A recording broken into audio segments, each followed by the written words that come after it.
Rasuah adalah racun dalam sistem negara. Ia bermula kecil tetapi merebak pantas, melumpuhkan keadilan, menelan hak rakyat dan meruntuhkan masa depan bangsa. Jika kita tidak hentikan sekarang, maka kita sendiri yang akan menjadi mangsa seterusnya. Cegah sebelum parah. Tolak rasuah. Rasuah ialah penyalahgunaan kuasa atau kedudukan untuk mendapatkan sesuatu keuntungan peribadi.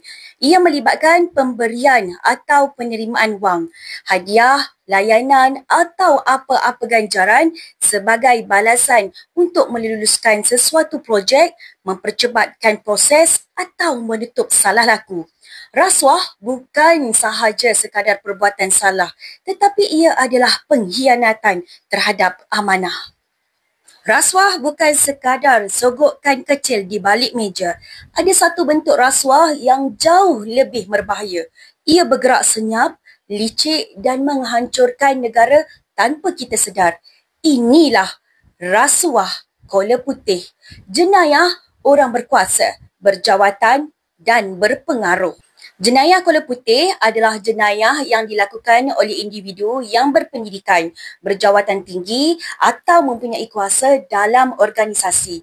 Mereka tidak menggunakan keganasan fizikal tetapi menggunakan kuasa, pengaruh dan kedudukan untuk menipu, memanipulasi dan memperkayakan diri sendiri. Jenayah ini sering berlaku dalam pejabat, lembaga syarikat, sektor kerajaan dan melibatkan penyelewengan dana, penyalahgunaan kontrak, manipulasi dokumen serta salah guna kuasa. Kerana pemimpin tanpa integriti mudah menyalahgunakan kuasa, maka rasuah kola putih akan berlaku apabila pemimpin menggunakan kedudukan untuk mendapat keuntungan peribadi, memanipulasi proses tender, menyeleweng dana awam serta menerima sogokan sebagai balasan keputusan tertentu.